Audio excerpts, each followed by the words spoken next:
Assalamualaikum warahmatullahi wabarakatuh. Selamat pagi, siang, sore, ataupun malam. Tergantung waktu kalian nonton video ini.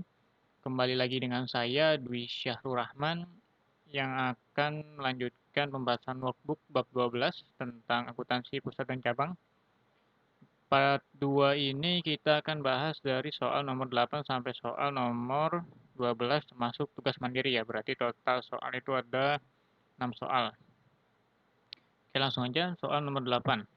PT Mekarabadi yang berpusat di Jakarta membuka cabang di Medan. Neraca yang dilaporkan oleh cabang Medan per 31 Desember 2019 adalah sebagai berikut. Oke, ini ada neraca. Kemudian transaksi yang dilakukan PT Mekarabadi cabang Medan selama tahun 2020 adalah sebagai berikut. Oke, dari A sampai D. Kemudian kita diminta untuk menyusun ayat jurnal yang dibuat oleh PT Mekarabadi cabang sama menyusun ayat jurnal yang dibuat oleh kantor pusatnya. Berarti ada cabang sama kantor pusat. Oke, langsung aja kita ke cabang dulu ya. Oke, kita ke cabang dulu. Transaksi yang dilakukan PT Mekarabadi cabang Medan. A. Penjualan kredit sebesar 40 juta. Oke, di sini adakah informasi terkait apakah dia metodenya itu periodik atau perpetual?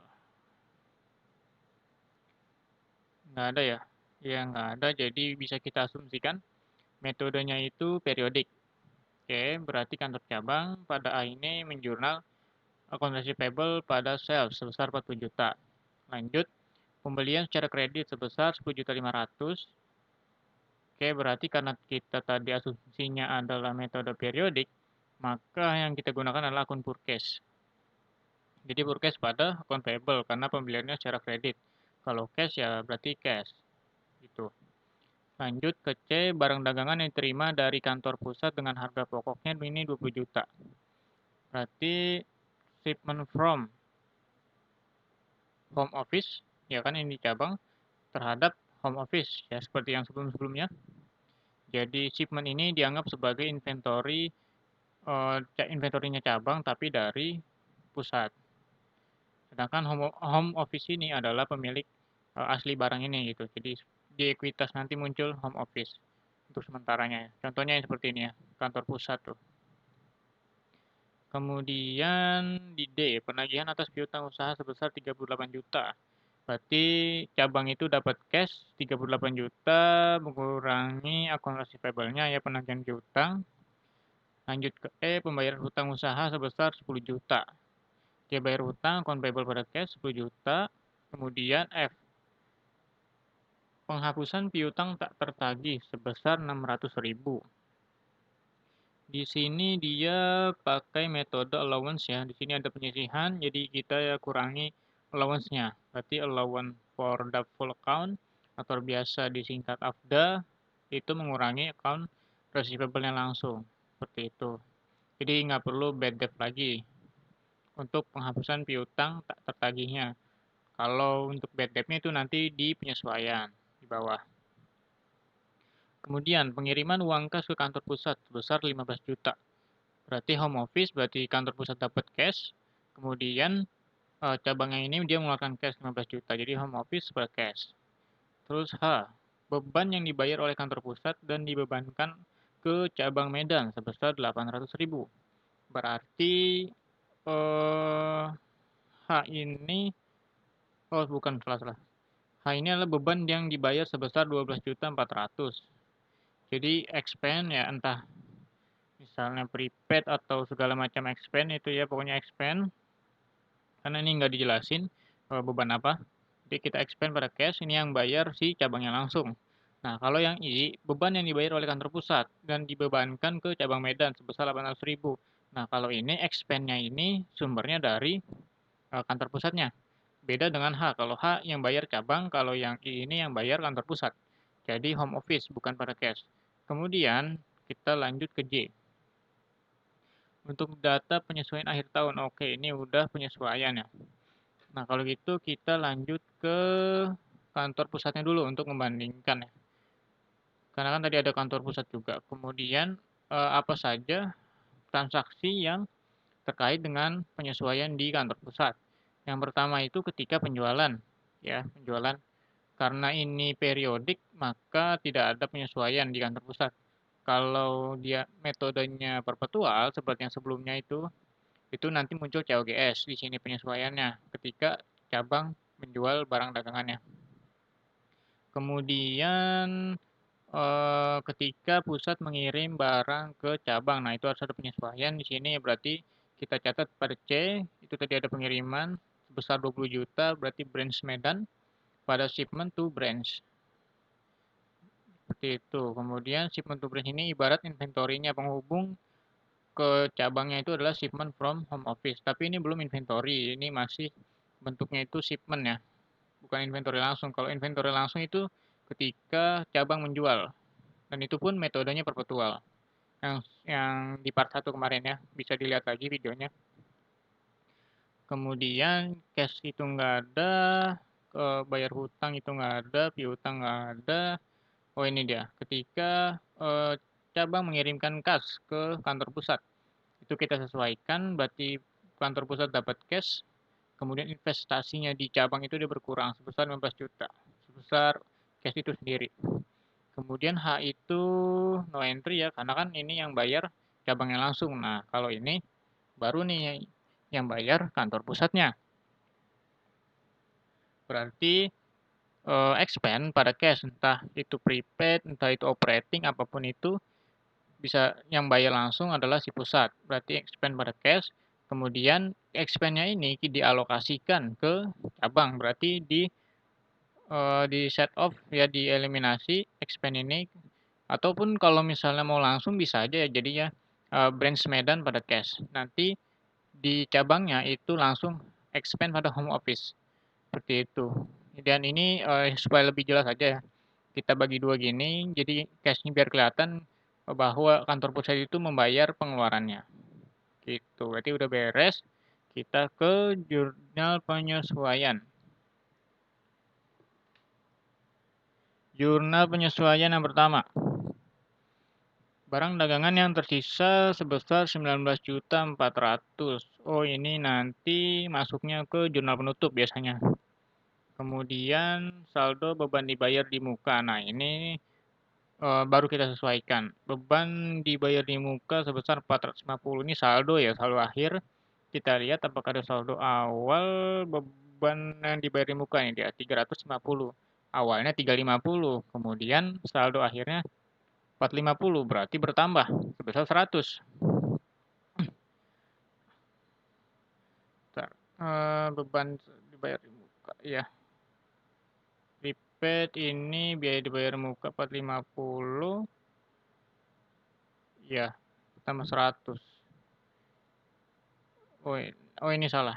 Ini 100.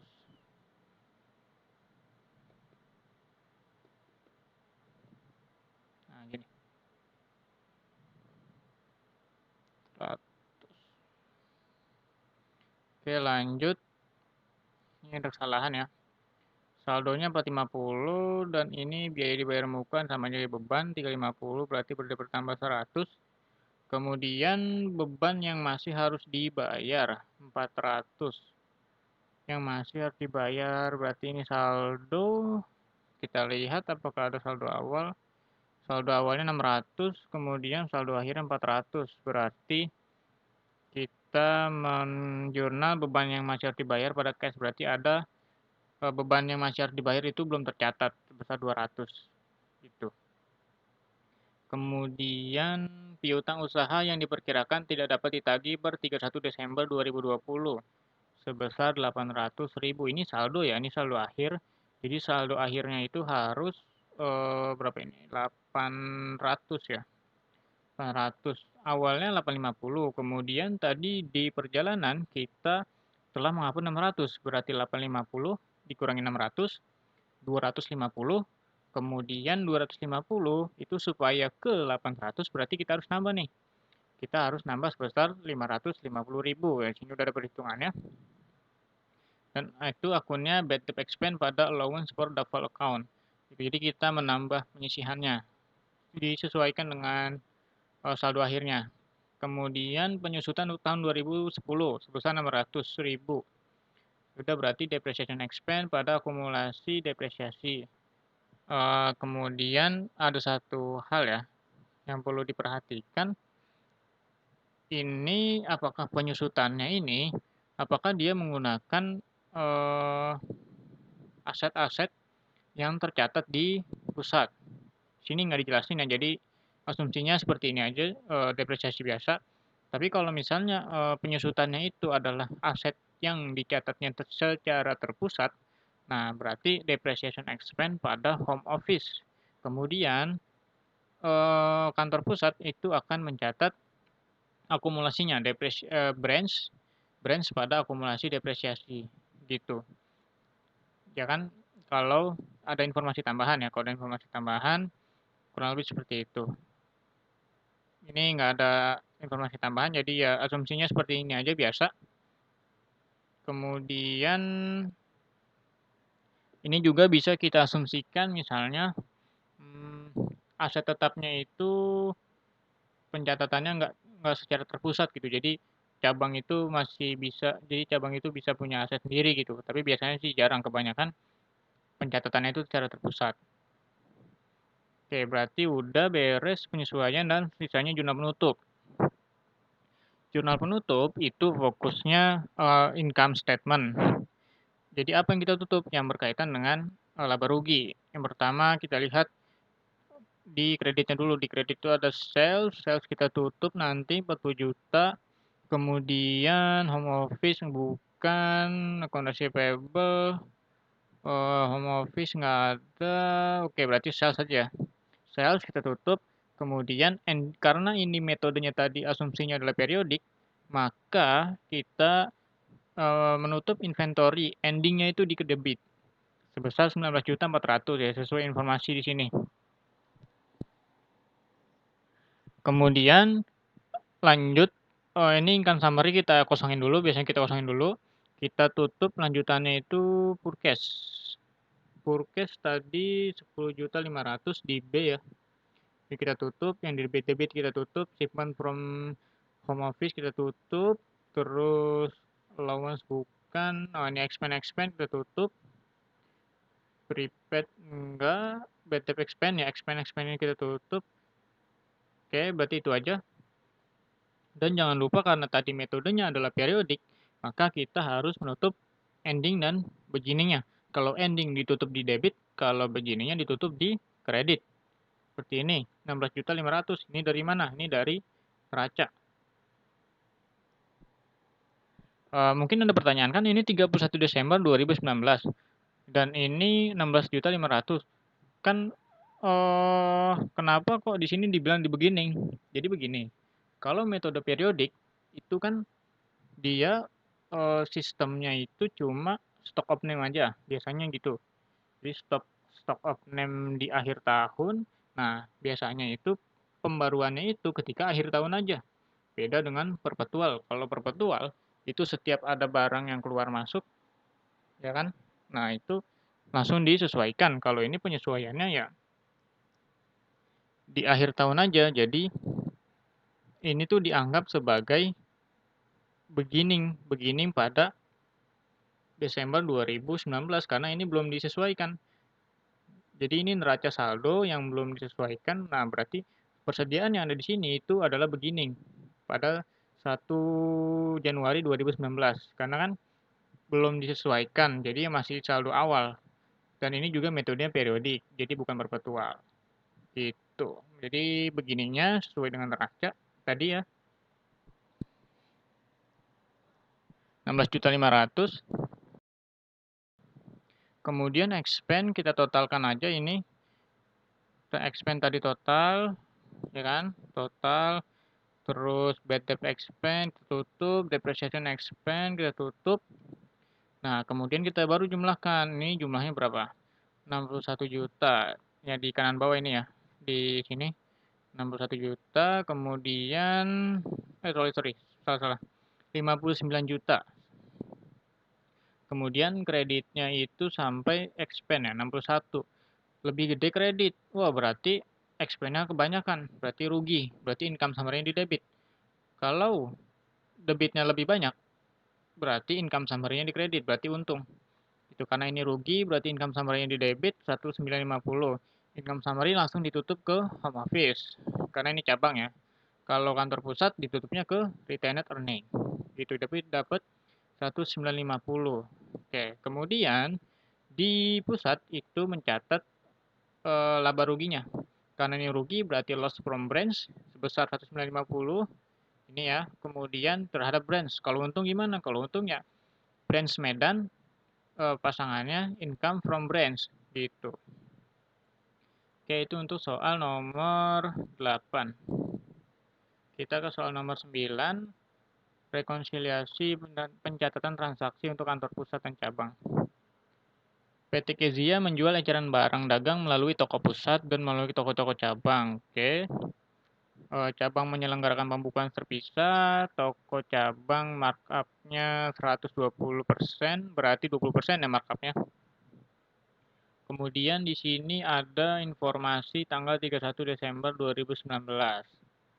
Penjualan, ini shipment to branch, ini purchase, inventory, dan lain sebagainya. Laba yang ditangguhkan itu unrealized profit inventory in branch ya. Kemudian informasi tambahan. Oke, saudara diminta membuat jurnal penutup, pembukuan cabang, penyesuaian di pusat, penutup pusat, dan laporan laba ruginya. Oke, nomor 1.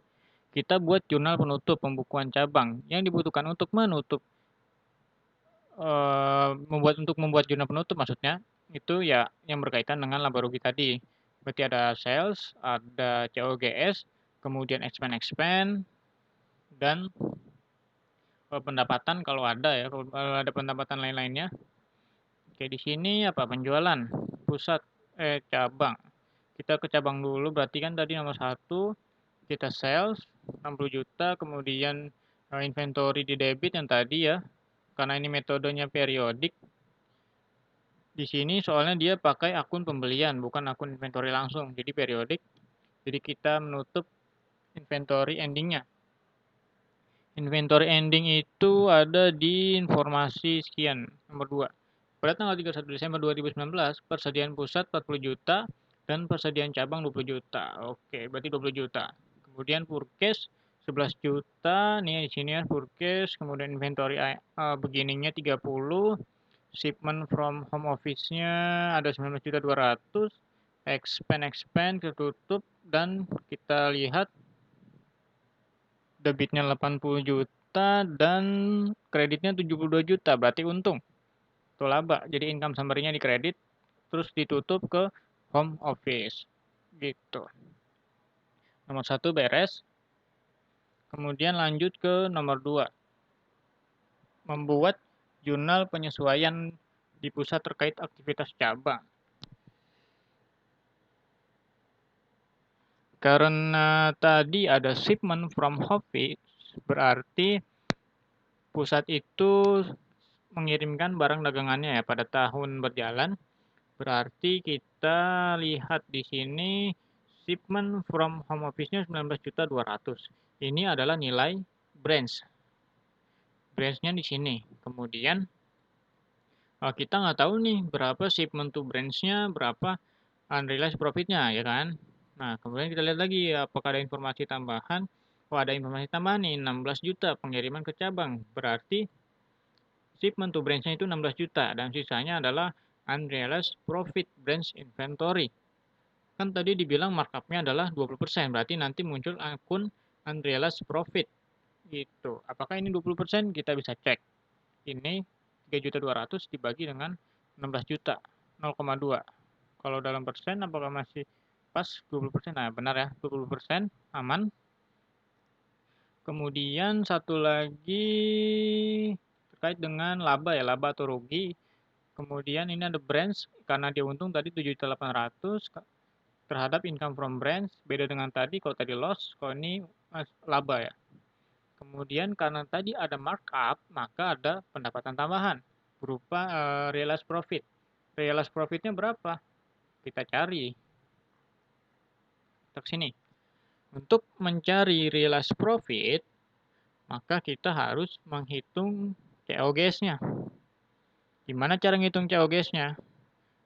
Cara ngitung COGS-nya itu adalah seperti COGS biasa pada umumnya inventory, kita tambahkan dengan shipment, kemudian menjadi COGAS, dari COGAS dikurangi ending jadilah COGS. Seperti itu. Cuma bedanya kalau ini unrealized profit itu cuma murni ya, murni nilai markup-nya aja. Jadi bukan nilai barangnya, bukan nilai pokoknya. Oke, inventory 1 Januari. Ini unrealized profit, maksudnya di sini unrealized profit dari inventory yang ada di beginning. 4 juta, ini dapat dari mana? Ini nggak diketahui di soal. Nggak diketahui, tapi yang bisa kita ketahui adalah shipment from home office. Selama 2019, kita punya unrealized profit. Nambah, dapatlah COGAS. COGAS 7.200.000. Nah, ternyata eh, laba yang ditangguhkan dari persediaan cabang atau unrealized yang ada di neraca saldo 31 Desember 2019 itu adalah COGAS-nya. Ya, jadi nilai COGAS-nya 7.200.000, otomatis kita ketemu inventory beginning-nya tinggal dikurang ya 4 juta. Jadi mungkin beberapa informasi bisa dihilangkan, bisa diketahui beginning-nya, terus kemudian ending-nya diketahui, biasanya ending diketahui, yang dihilangkan bisa juga COGAS-nya dihilangkan, nggak diketahui, gitu, atau ya kurang lebih seperti itulah. Oke, jadi kita punya beginning 4 juta, ini dari 7.200.000 dikurangi dengan 3.200.000, 7.200.000 ini dari neraca ya. Karena neraca ini itu neracanya belum disesuaikan. Itu ya, ini ingat, ini neraca belum disesuaikan. Jadi masih saldo sebelum penyesuaian. Terus kita butuh ending. Ending ini dari mana? Ending ini kita lihat dulu ending inventory-nya. Ending inventory-nya itu tadi persediaan cabang adalah 20 juta. Sekitar 16% persediaan cabang dibeli dari pemasok luar. Nah, untuk mencari tahu berapa unrealized profit-nya di ending, berarti kita harus pisahkan nih. Kita harus tahu mana yang dari luar, mana yang dari pusat. Kadang-kadang seperti itu, kadang bisa juga semuanya itu berasal dari pusat. Atau bisa juga kayak ini ya, jadi ada yang dari luar, ada yang dari pusat. Oke, kita lihat dulu tadi endingnya itu 20 juta. Kemudian dibeli dari luar tadi 16%, berarti 16% kita kali 20 juta dapatlah 3.200.000. Otomatis di ending itu 16.800.000, ending yang berasal dari pusat ya. Jadi persediaan yang berasal dari pusat di ending itu ada 16.800.000. Tapi nilai 16.800.000 ini itu masih mengandung markup-nya si pusat. Ya, markup-nya si pusat nih yang ini tuh 16.800.000 ibarat kata yang 19.200.000 ini. Gitu. Jadi masih mengandung markup. Berapa nilai aslinya? Nilai aslinya adalah 14 juta. Caranya gimana? Tinggal dibagi aja. Berapa persen. Jadi yang include markup, yang termasuk markup, kemudian kita bagi dengan 100 ditambah berapa markup tadi? 20, berarti 120%. Kalau misalnya 25% berarti 125%. Gitu. Dapatlah shipment from home office tanpa markup. Nah, ini yang shipment to branch ini nilainya. Gitu. 14 juta ini shipment to branch. Kemudian shipment from HO yang markup ini adalah branch yang ini ya. Nah, sisanya itu unrealized. Sekarang tapi yang kita butuhin itu unrealized. Bukan nilai ininya. Tapi dari nilai ini kita bisa mencari tahu nilai unrealized profit. Caranya gimana? Ada beberapa metode ya, ada banyak metode. Metode yang pertama, dari nilai shipment from home office yang udah include markup-nya ini, itu kita bisa langsung cari. Caranya adalah sama dengan nilai ini dikurangi dengan nilai ini dibagi dengan berapa tadi? 120%. 20% ya maksudnya. 120%, jadi kalau markup-nya 25 ya berarti 125. Seperti itu. Dapatlah hasil 2.800. Karena ini nanti mengurangi maka dikasih minus. Gitu. Jadi ini nanti tinggal dijumlah. Itu endingnya. Atau bisa juga cara lainnya juga sama, dari shipment from home office ini kita bagi dengan 120%, kemudian kita kali markup-nya. Markup-nya berapa tadi? 20%. Itu. Dan hasilnya sama, 2.800.000. Kemudian bisa juga nih dari sini, dari shipment from home office tanpa markup. Kalau ini kita tinggal langsung aja dikali 20%. Gitu. Jadi ada banyak metode tergantung dari informasi yang diketahui. Kali 20%. Ya, sama ya, tiga-tiganya dia ada 3 cara tergantung informasi yang diketahui, tapi biasanya tuh yang sering ketahui ini ya, yang shipment from home office yang include markup. Gitu. Jadi yang mana aja sama aja. Kalau di sini saya pakai yang shipment from home office, itu lebih cepat. Yang tadi ya, yang ini nilai ini dikurangi dengan ini dibagi 120%, nilai 100 plus berapa markupnya. Oke, kita coba lagi ya. Nilai ini, nilai shipment from home office include markup dikurangi nilai yang sama dibagi dengan 120%. Markupnya 20%, ingat ya. 2.800.000. Kenapa kok harus dicari tahu kayak gini? Nah, di sini ada konsepnya. 16.800.000 ini itu branch, nilai branch yang di pusat. Tapi menurut kantor cabang, nilai 16.800.000 ini adalah shipment from home office terhadap home office. Kalau misalnya di jurnal ya, ini tuh COGS-nya menurut si cabang. Gitu. Jadi si cabang yang tahunya, oh ini barang harganya 16.800.000 nih.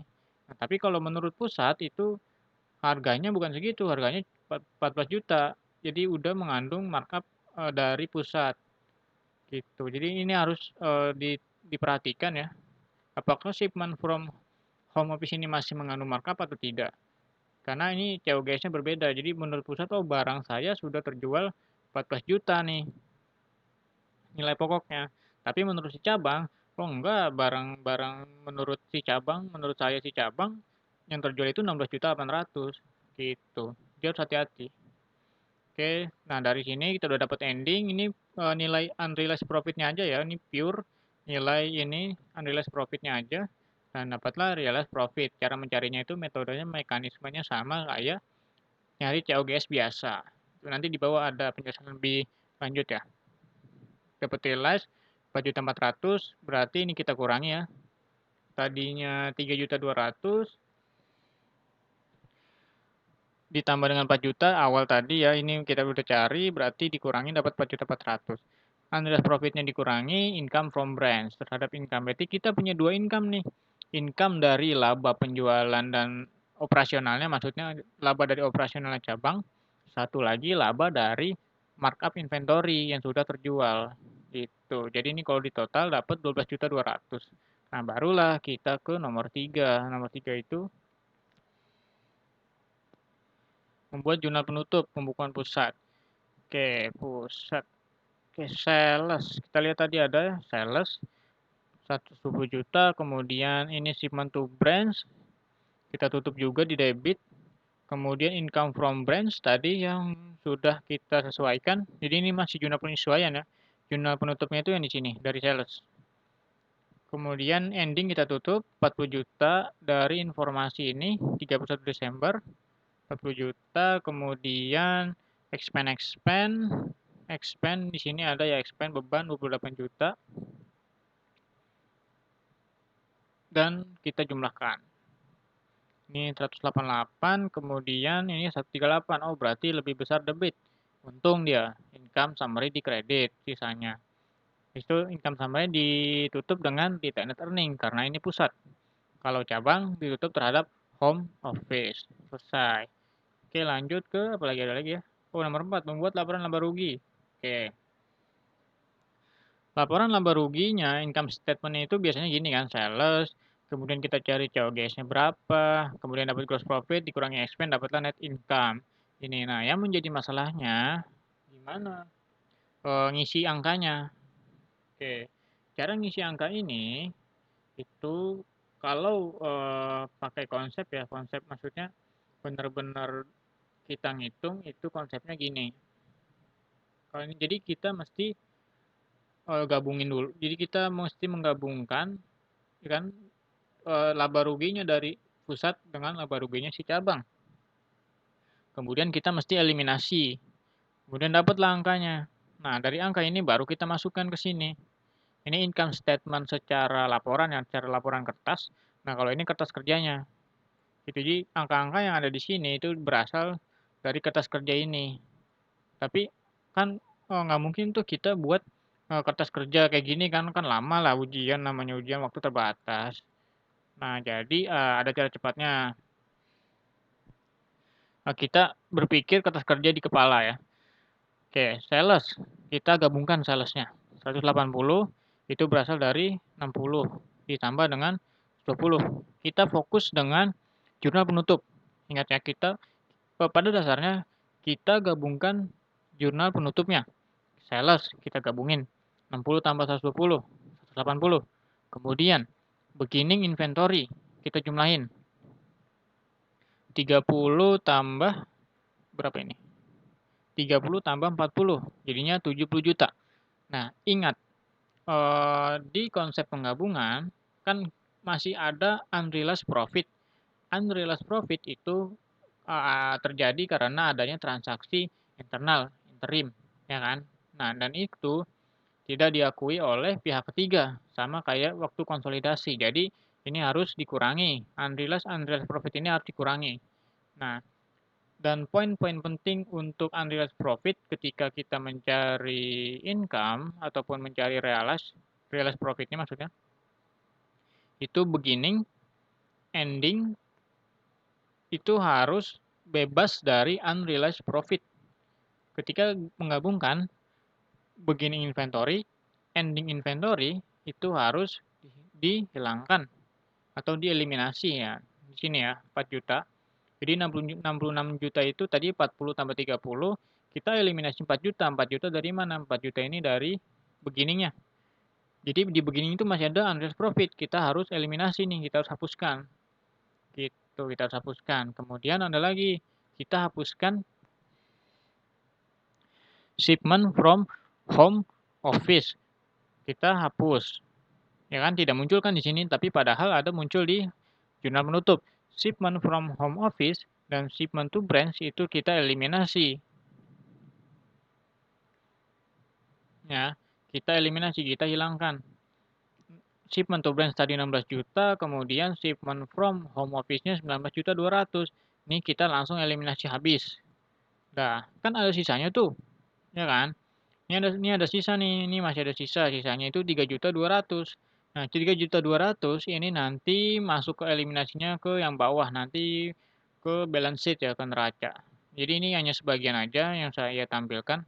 Kalau mau dilanjut itu bisa, tapi karena kita fokusnya di laba rugi, jadi eliminasinya di sini aja.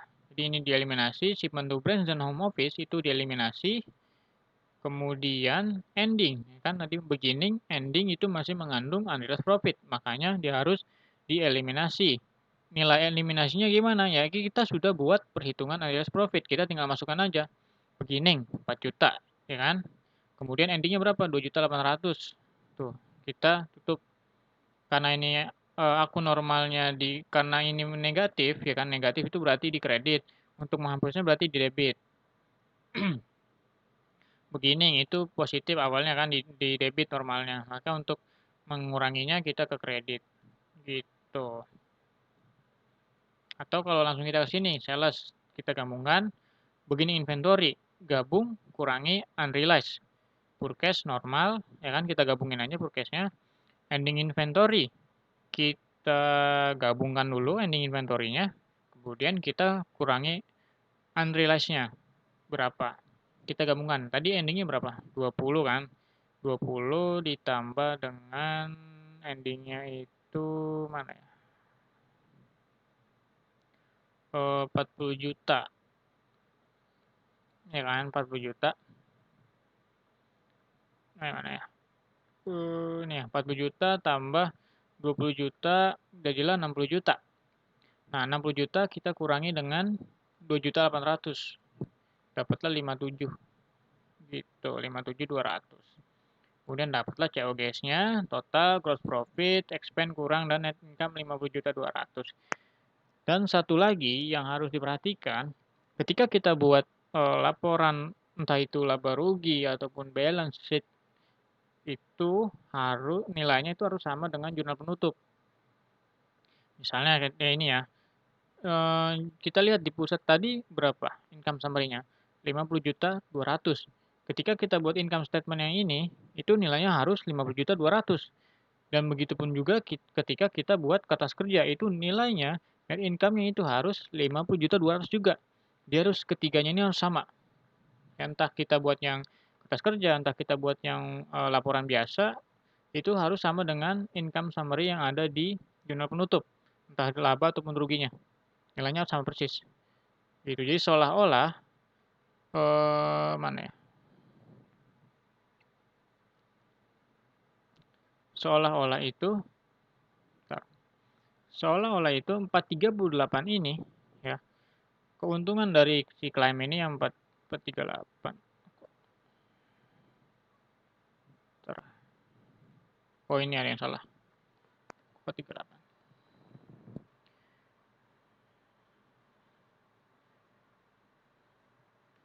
Nah, baru benar.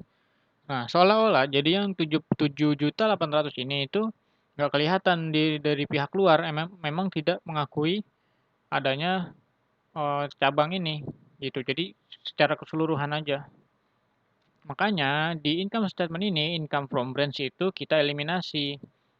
Karena di pihak ketiga, oh ini masih sama-sama satu perusahaan gitu. Beda dengan penjualan. Kalau penjualan sudah ke pihak luar. Makanya income from branch kita eliminasi, kemudian akun-akun yang sifatnya itu resiprokal di internal maksudnya itu dieliminasi.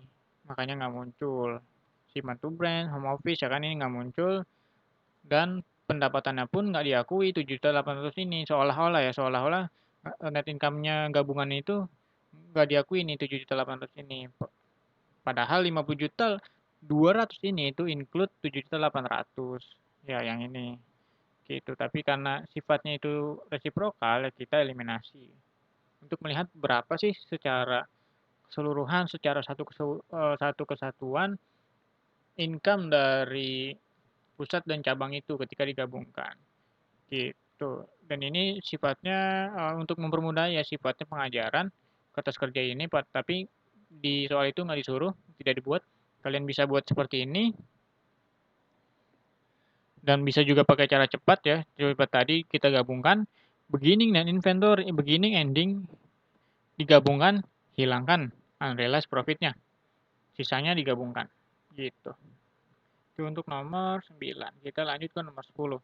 Nah, nomor 10 ini untuk pemahaman lebih lanjut tentang penggabungan laporan keuangan.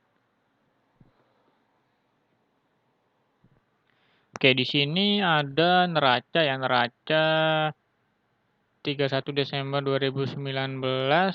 Kemudian apakah neraca ini sudah disesuaikan?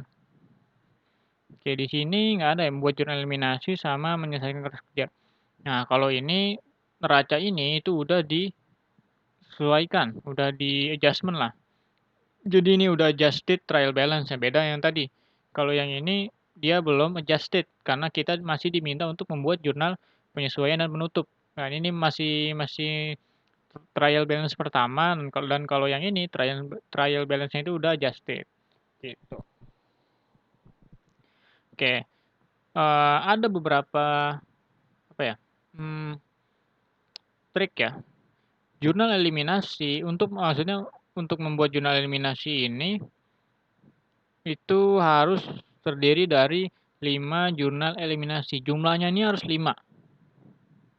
Ketika diminta untuk membuat jurnal eliminasi, jumlahnya ini harus 5. Ya harus 5 ya. Yang pertama, kita eliminasi income from branch. Seperti yang tadi ya, yang nomor 9, ya kan kita eliminasi income from branch. Itu yang pertama. Jurnalnya gimana? Jurnalnya income from branch berapa, kita lihat aja di neracanya ada berapa, 218. Ya udah berarti langsung aja masukin 218. Kemudian income from branch ini tuh terdiri dari apa aja sih? Income from branch itu tadi kita bisa lihat, itu terdiri dari laba atau ruginya dari operasional cabang dan unrealized profit yang sudah terrealisasikan, udah menjadi realized profit maksudnya. Nah, kemudian kita bisa lihat nih, branch itu tadi apa? Laba atau rugi operasional. Kita lihat aja net income-nya, cabang berapa?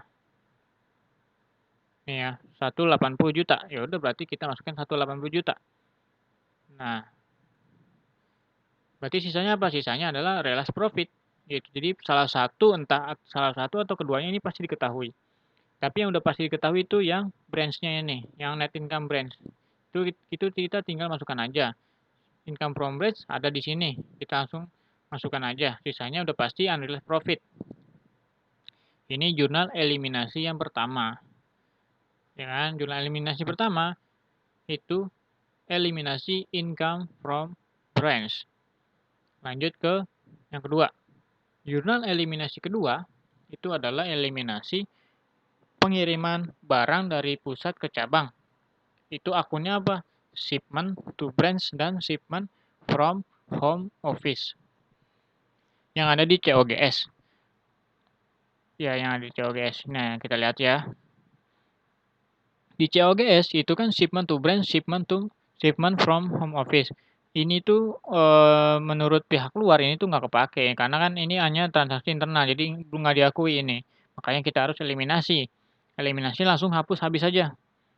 Kan shipment to branch ini apa minus berarti di kredit, kita eliminasi di debit ya kan.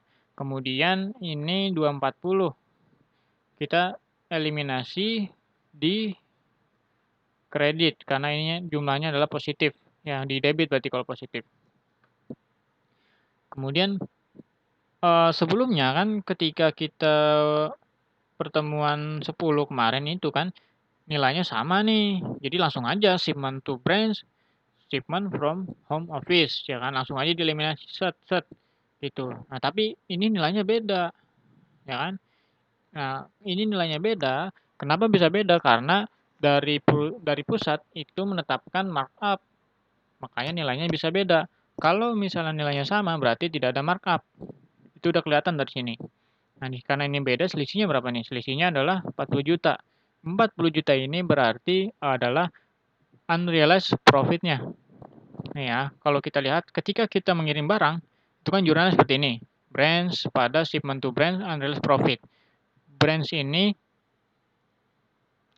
itu senilai dengan shipment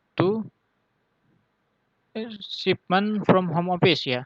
Branch ini senilai dengan shipment from home office mana ya? Ini ya, shipment from home office. Nah ini, shipment to branch itu nilainya sama dengan shipment from home office ketika tidak ada markup. Jadi langsung aja kalau misalnya nilainya sama ya udah berarti nggak ada markup nih. Gitu. Tapi kalau nilainya beda itu udah pasti ada markupnya, udah ada pasti ada unrealized profitnya. Yang ininya, ya kan? Yaitu kita eliminasi. Shipment to branch langsung hapus habis, shipment from home office langsung hapus habis. Shipment to branch karena ini negatif berarti kita eliminasi positif. Karena ini positif maka kita eliminasi negatif di kredit. Ya kan? Sisanya disesuaikan aja unrealized profitnya berapa. Gitu. Itu yang kedua. Sama seperti kita tadi nomor berapa tadi? 10 ya. Nomor 9, ketika kita buat income statement itu kita harus menghilangkan unrealized profit. Karena unrealized profit itu sifatnya internal, interim, transaksi internal lah. Jadi nggak diakui di luar. Jadi kita hilangkan nih unrealized profit nih yang ada di COGS ini. Kita hilangkan. Yang pertama di beginning, yang kedua di ending. Nah, yang beginning kita lihat apakah ada informasi di sini untuk mencari unrealized profit, kita harus tahu yang pertama ya.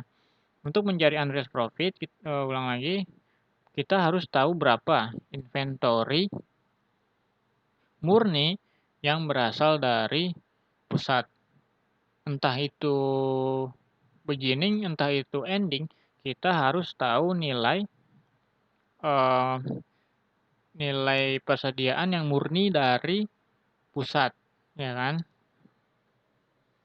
Nah, dari situ contohnya ya, yang maksudnya yang murni itu gimana? Maksudnya yang murni itu yang ini, yang hanya shipment from home office nih ya. Nah, ini murninya nih, kan bisa jadi karena ada yang dibeli dari luar, ada juga yang enggak, ya kan? Tergantung soal. Jadi kita harus tahu nih berapa murninya. Itu yang terpisah kalau misalnya ada yang dibeli dari luar, tapi kalau misalnya nggak ada yang dibeli dari luar, ya udah berarti semuanya itu langsung kita udah tahu nilainya berapa. Gitu. Terus setelah itu kita udah cari tahu. Nah, sekarang kita cari nih berapa nilai unrealized profit-nya. Konsepnya sama ya untuk mencari COGS pada umumnya. Cuma bedanya kita ini langsung unrealized profit-nya aja. Yang pertama, kita lihat saldo endingnya. Ada nggak? Kita lihat di sini. Oh, ada nih. Saldo endingnya itu 16 juta nih. 16 juta saldo endingnya. Kemudian realized profit. Tadi kita udah tahu kan? Kita udah tahu dari 38 juta ini kita bisa tahu dari 218 income from branch dikurangi dengan net income. Itu udah pasti realized profitnya sisanya 38 juta. Kan seperti yang dibilang, sama seperti mencari COGS. Cari nyaran COGS gimana? Beginning, tambah forecast, tambah shipment to branch, jadilah COGS, kurangi ending. Kita tahu ending, ya kan? Kita tahu ending, kita tahu realisasinya berapa, kita tahu COGS-nya berapa. Otomatis kalau dijumlahkan kita bisa dong dapat COGS-nya. Nah, COGS-nya dapat 54 juta. Kemudian shipment from home office ada kan informasinya 40 juta tadi ya. Ya, dari sini. Ya, mana tadi?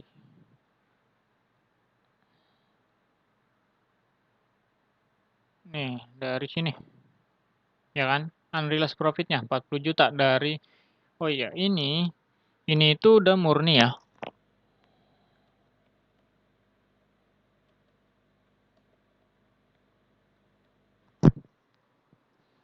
Perhitungan unrealized profit yang ini itu udah murni unrealized profit-nya aja. Jadi bukan yang ada markup-nya, ini udah murni nilai unrealized profit-nya aja atau nilai profit-nya aja. Jadi udah benar-benar murni nilai markup bukan nilai pokok barang.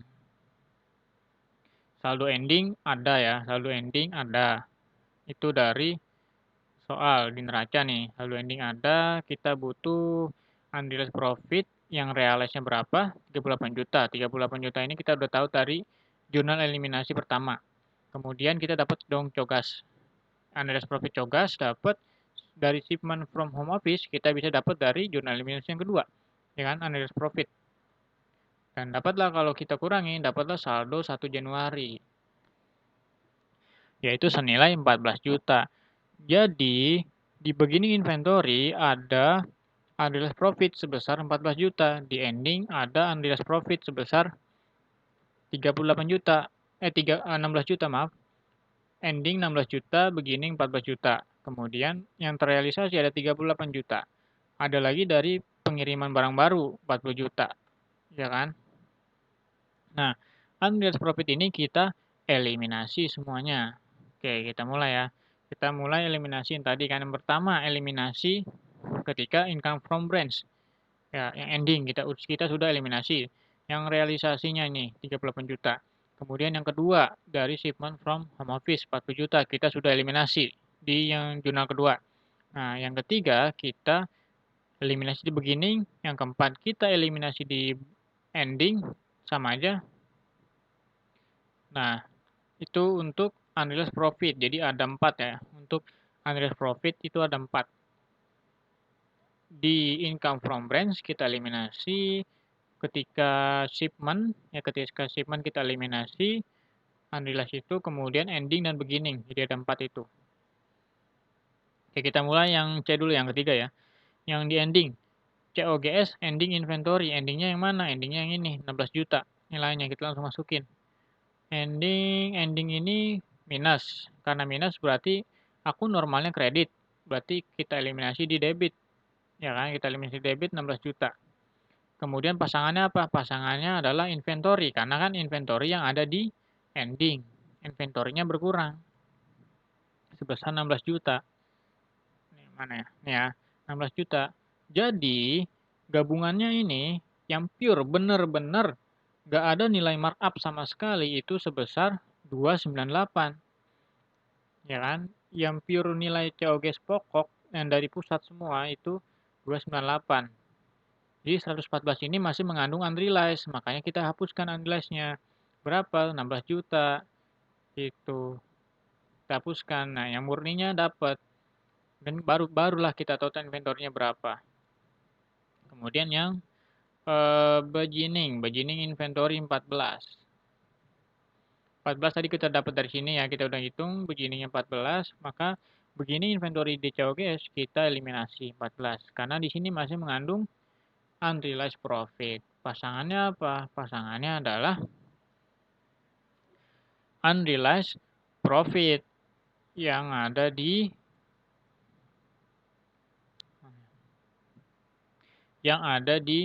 unrealized profit di neraca ini. Gitu kan, unrealized profit in branch itu neraca, itu kan jadinya beginning di berikutnya. Ya kan? Ini menjadi saldo beginning di berikutnya, makanya kita eliminasi. Itu di unrealized profit di aset, di neraca lebih tepatnya. Kemudian terakhir yang kelima itu kita hapuskan home office pada branch. Gitu. Home office-nya yang mana? Home office-nya yang pre-closing, ingat ya. Kita eliminasi itu ada 5. Saya ulang lagi, kita eliminasi ada 5. Yang pertama, income from branch, mengandung unrealized profit. Ada net income juga di sana. Yang kedua, kita eliminasi shipment. Yang ketiga, kita eliminasi ending inventory. Yang keempat, kita eliminasi beginning inventory. Yang kelima, kita eliminasi akun resiprokalnya, home office dan branch-nya. Home office-nya yang pre-closing, ya, yang pre-closing. Gitu. Terus yang unrealized profit beginning itu unrealized profit yang ada di neraca. Kalau yang ending itu ke inventory yang ada di neraca. Ending inventory. Kalau beginning itu unrealized profit. Ini harus diingat ya. Konsep yang pasti ada 5. Jurnal eliminasi itu biasanya selalu 5. Terus, nah sekarang kita masukkan nih satu-satu nih. Kita masukkan income from branch 18. Masuk ya kan, hapus, hilang. Kemudian branch 180. Nah, branch 180 itu branch yang mana? Branch yang ada di aset. Ya, branch 180. 180 di kredit. Kok ini kan 430 supaya habis gimana? Yaitu makanya tadi kita pre-closing ini yang kita eliminasi home office-nya 250 branch-nya kan kita tambah dengan yang dari net income 180 berapa totalnya? 430. Makanya branch-nya sudah habis. Ya, branch-nya sudah habis. Gitu. Jadi kenapa alasannya kita yang pre-closing bukan yang after closing. Gitu. Jadi supaya ngepas 430. Oke, lanjut ke B, shipment to branch yang tadi ya udah habis nih 200, langsung habisin dua-duanya. Sisanya udah pasti unrealized profit. Kemudian unrealized profit ini masuk ke unrealized profit yang ada di balance sheet. Ya ini B plus D, ini 40 juta ditambah dengan 14 juta tadi yang ada di beginning. Kemudian COGS ending ya kita eliminasi. Terus inventory yang ada di balance sheet. Inventory ending nih masih mengandung unrealized, kita eliminasi, kita kurangi. Udah selesai. Dan dapatlah ketemu dengan dari income statement ya, dari sales, nih income from branch itu udah hapus, Shipment to branch-nya udah hapus, udah hilang. Kemudian ini udah dimurnikan dari markup ya, inventory-nya COGS. Dapatlah COGS 6962 di total yang dari sini ya, bukan penjumlahan ini dengan ini bukan. Gross profit dikurangi total revenue COGS, expense yang kita total, kemudian dapatlah net income 518. Nah, seperti yang sudah saya tadi bilang di nomor 9. Net income dari cabang itu seolah-olah nggak diakui karena memang itu masih sifatnya internal. Jadi, net income yang ada di home office itu harus sama dengan net income yang ada di gabungan yang ada di laporan gabungannya. Net income-nya harus sama ini. Kalau nggak sama berarti ada yang salah. Itu nomor 10 beres. Lanjut ke nomor 11. Super Camp Store, sebuah perusahaan yang menjual peralatan camping, memiliki 2 toko cabang. Oke, cabangnya 2, ada Climb sama Outbound. Masing-masing pasokan barang, markupnya 25%. Persediaan barang dagang 31 Desember ini ending ya, ending di pusat, cabang 1, cabang 2 endingnya.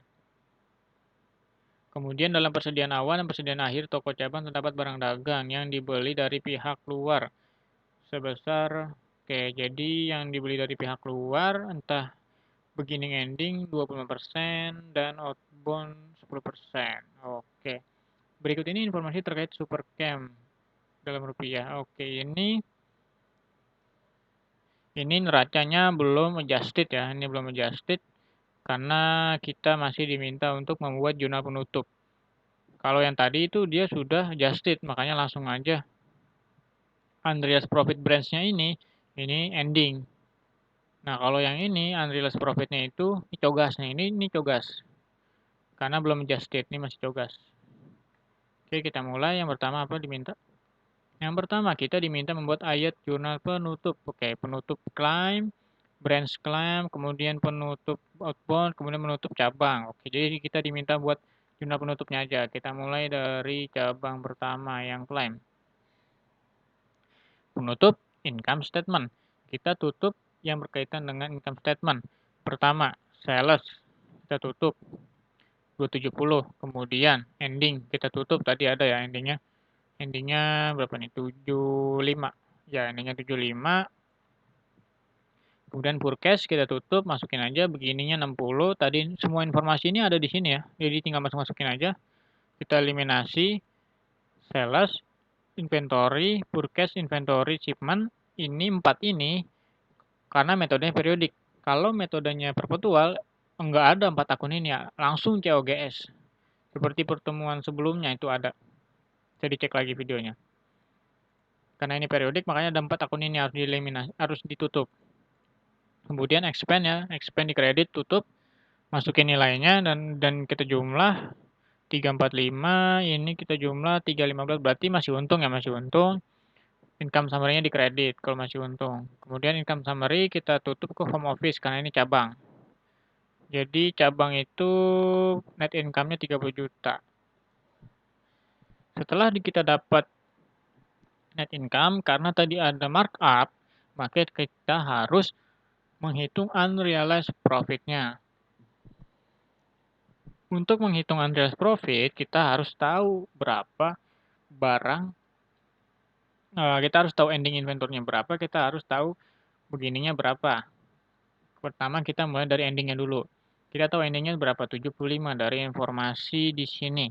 Kemudian, apakah ada yang dibeli dari luar atau tidak? Di sini dibilang ada yang dibeli dari pihak luar sebesar 25%, maka kita murnikan lagi. Dapatlah dibeli dari pihak luar itu 20%, berarti yang dari pusat itu yang pure-nya 56.250.000, besar 70%-nya. Nah, dari sini ini masih mengandung markup. Ya, masih mengandung markup. Dari sini kita bisa langsung nih dapatlah endingnya. Caranya gimana? Caranya sama yang tadi. Kita bisa cara yang pertama ya. Cara pertama dari markup ini kita kurangi dengan nilai yang sama dibagi dengan 100 ditambah markupnya. Markupnya berapa tadi? Markupnya 25%, berarti 125. 1,25%. Ya kan, sama kan, habis itu karena ini nanti ending berarti jadinya negatif. Terus ini kalau misalnya kita pengen tahu nih berapa nih COGS menurut yang pusat itu 45 juta. Kemudian kita udah tahu dari ending itu unrealized profitnya 11 juta. Sebenarnya dari sini juga bisa kelihatan nih. Ketika kita ngitung ini kalau kita kurangi nih, ya kan? Kita kurangi, itu kita udah bisa lihat net markupnya. 11 juta sama.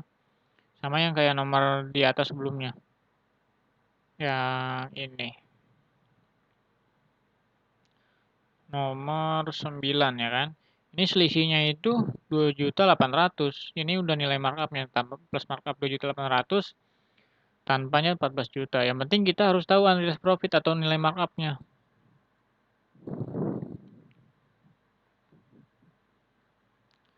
Kita harus tahu nilai markupnya. Kita inventory, berapa nilai markupnya? Kita bisa lihat dari beginningnya, ya kan? Kita lihat dari beginningnya. Beginningnya itu claim 60 juta, ya kan? 60 juta. 60 juta ini masih ada yang dibeli dari pihak luar, ya kan? Kalau misalnya nggak ada, berarti langsung kita murnikan markupnya. Karena masih ada yang dibeli dari pihak luar, maka kita murnikan dulu. Berapa? 25%. Ya kan? Berarti 75%. Ya udah kita hitung aja. Langsung 75% kita kalikan ya, 75% kita kalikan dengan inventory begininya. Nah, kita dapat nanti hasilnya itu kalau misalnya mau pengen lihat, ntar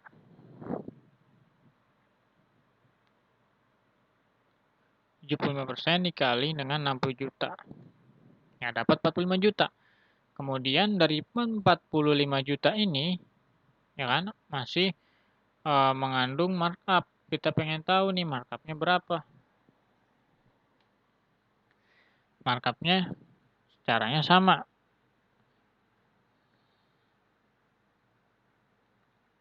Ini dikurangi dengan nilai yang sama dibagi dengan 100 ditambah markupnya berarti 125%. Dan dapatnya 9 juta. Jadi asal 9 juta itu dari sini ya. 45 juta ini murni shipment from home office-nya aja. Maksudnya yang berasal dari pusatnya aja murni ya, masih murni. Kalau misalnya ada dibeli dari pihak luar, tapi kalau misalnya nggak ada informasi dibeli dari pihak luar berarti langsung aja. Caranya yang tadi ini yang dikurangi dengan nilai yang sama dibagi 125 atau 45 juta kita bagi 125%, kita kalikan dengan nilai markupnya 25%. Jadi ada dua cara. Sama aja, hasilnya 9 juta. Seperti itu.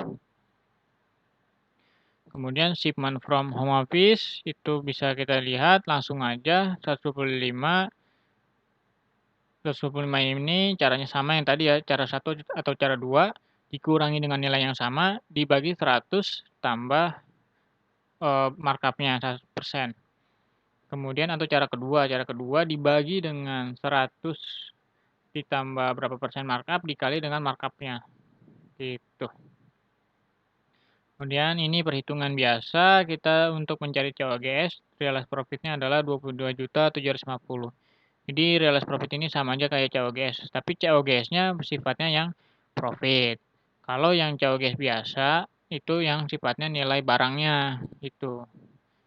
Yang mana ya? Yang sebelumnya nih ya. Ini sifatnya barang nih COGS biasa nih.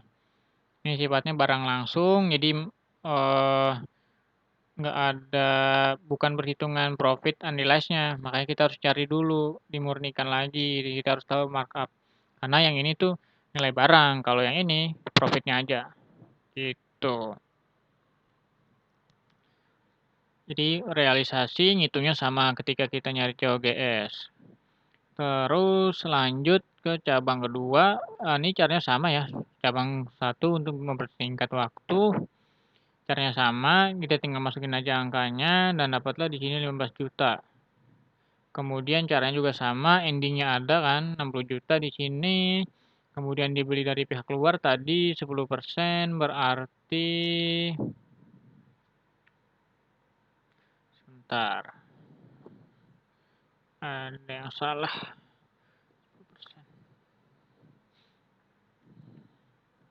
Nah ini 10%, kemudian ini 90%-nya, dan kita bisa dapat dari ending ya. Ini cuma ending ya. Endingnya berarti 25%, kita 25% dari ini, atau cara yang tadi bisa juga. Atau ini tinggal dikurang aja. Tinggal dikurang 10.800.000 ya sama aja, bisa dikurang ataupun yang kata tadi. Kemudian ini caranya sama seperti sebelumnya, dikurangi dengan nilai yang sama, dibagi dengan, oke kita coba lagi. Beginning 1 Januari inventory. Mana? Ini ya 50 juta. Kita kurangi dengan nilai yang sama 50 juta. Kita bagi dengan 100 ditambah berapa markupnya? 25%. Berarti 125%. 10 juta. 90. Oh iya ya, maaf maaf. Oke oke. Ini itu masih dibeli dari pihak luar, jadi nggak bisa pakai angka yang ini. Kalau inventory-nya. Kalau yang ini bisa. Karena inventory-nya ini, nih, dia harus hati-hati. Apakah dia dibeli dari luar atau enggak? Kalau misalnya pure, nggak ada yang dibeli dari luar, maka inventory begininya, unrealized profit-nya adalah 10 juta. Tapi karena 10%-nya ini dibeli dari pihak luar, maka unrealized profit-nya 9 juta. Seperti itu. Jadi harus benar-benar kita perhatikan apakah ada yang dibeli dari luar atau tidak. Harus diperhatikan apakah ada yang dibeli dari luar atau tidak. Gitu. Terus kemudian kita dapat lihat realized profit-nya sama seperti nyari COGS biasa ya. Tapi ini bedanya kalau yang COGS biasa itu nilai pokok barangnya murni, tapi kalau ini cuma markup-nya aja. Gitu, ini pure markup semua ini. Gitu, kemudian apa lagi tadi? 11 membuat laporan laba rugi. Oke, ini sama ya ke nomor 9. Oke, sama ke nomor 9 berarti konsepnya kita buat langsung aja ya yang laporan biasa. Cara cepatnya, sales. Cara cepatnya adalah gabungkan shipment itu nggak ada, kemudian shipment nggak ada, kemudian beginning inventory itu harus hilang. Income from branch juga hilang. Cara untuk bikin income statement ini kita bisa lihat dari income statement yang sudah kita buat di kantor pusat. Ya, dari sini kan. Kemudian shipment to branch kita hilangin, income from branch kita hilangin. Terus jangan lupa beginning inventory-nya kita hilangkan dari markup-nya. Kita hilangkan dari unrealized profit-nya. Kemudian expense kita gabungkan ya, pusat dan cabang. Baru dapatlah net income yang sebenarnya secara satu kesatuan perusahaan. Sales kita gabung.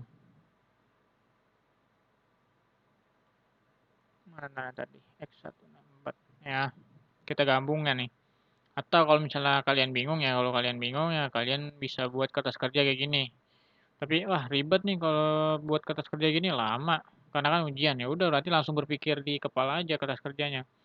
Gabungkan semuanya, hapus yang berkaitan dengan transaksi resiprokal itu ada income from branch, ada shipment. Itu yang kedua. Yang ketiga, hapus shipment. Itu hapus akun shipment. Di sini udah nggak ada shipment nih, udah nggak ada shipment. Yang ketiga, kita murnikan beginning dan ending inventory-nya dari unrealized profit. Gitu. Jadi yang pertama kita eliminasi. Jadi ini sebenarnya sama aja yang jurnal full yang tadi ya, yang nomor 10 tadi ini sama aja, cuma bedanya ini sebagian. Ini udah pasti 5. Secara keseluruhan udah pasti 5. Karena ini sebagiannya aja yang di income statement yang jadinya begini, income from branch kita eliminasi, shipment kita eliminasi, Kemudian beginning inventory, jangan lupa unrealized profit-nya dihilangkan, kita eliminasi, dan dapatlah jumlahnya, sisanya dijumlahin. Jumlahin, baru masukin ke income statement yang sini. Dan jangan lupa, income statement yang ada di combine itu harus sama dengan net income yang di pusat. 160, 950 terus sama. Berarti ini harusnya ada yang salah ini. 50 ship untuk branch.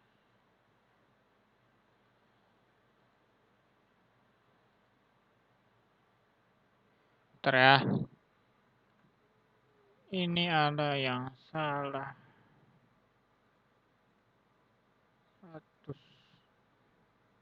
185.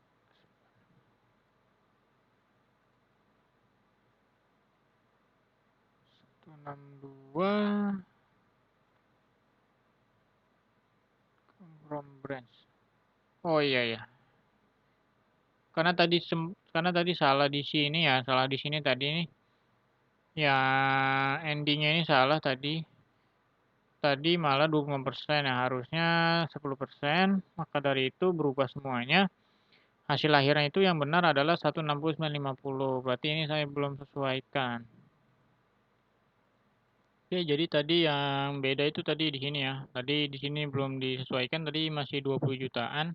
Sekarang udah benar 22 juta. 22 juta ini gabungan dari ending unrealized dua-duanya ya kan, digabung, kita eliminasi. Nah, baru nih hasilnya sama. Ini harus sama nih, net income antara ini dengan net income yang dicombine itu harus sama. Jadi seolah-olah ini memang tidak diakui oleh pihak luar income from branch-nya. Gitu. Itu untuk nomor 11. Sekarang nomor 12. Lanjut.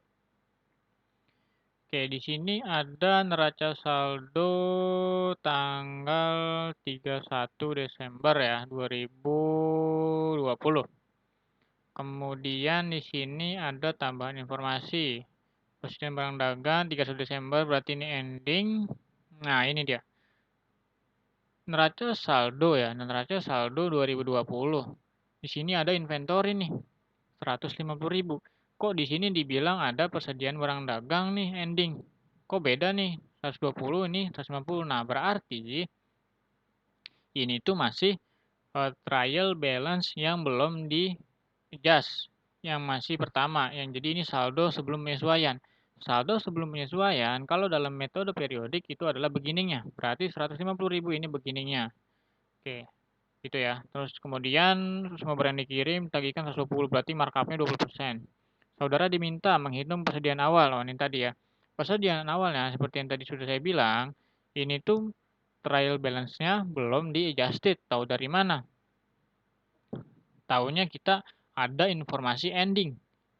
Kita bandingin nih, ada informasi ending sama atau beda. Kalau misalnya beda, oh otomatis yang ini trial balance-nya belum di-adjusted. Kalau misalnya nggak ada informasi ending, seperti nomor 10 ini, nah ini udah adjusted nih. Jadi kita tinggal eliminasi aja. Gitu. Ini udah 200.000 ini, 200 juta ini dia udah ending ini. Kalau yang di sini, maksudnya yang udah adjusted. Kalau yang di sini belum di adjusted. Jadi di sini masih begini. Persediaan kantor pusat per 31 Desember 2019 ini atau beginning Januari 2020 itu 150.000, kemudian endingnya berarti menghitung persediaan awal pusat per 31 Desember 2020 itu 120.000 gitu. Kemudian lanjut membuat jurnal penutup untuk cabang A dan cabang B per 31 Desember 2020. Oke, berarti kemudian membuat jurnal penutup kantor pusat. Oke, kita buat 3 ya berarti ya. Kita buat 3, kemudian buat laporan laba rugi masing-masing. Oke. Kemudian membuat neraca gabungan untuk kantor pusat beserta cabang. Wow, banyak juga ya. Oke, kita buat dulu apa tadi? Jurnal penutup. Jurnal penutup kita buat. Yang pertama kita buat dulu yang cabangnya ya, supaya lebih mudah. Kita buat ini cabang, kita tutup. Yang pertama yang cabang A dulu. Kita tutup apa? Kita tutup yang berkaitan dengan laba rugi. Pertama ada sales. Yang kedua ada pendapatan lain-lain ada nggak? Nggak ada kan? Berarti cukup sales. Kemudian karena ini metodenya periodik, ya tadi ada ending, ada beginning. Kemudian apakah ada akun purchase? Kita lihat apakah ada purchase. Oh, ini ada purchase juga nih ya.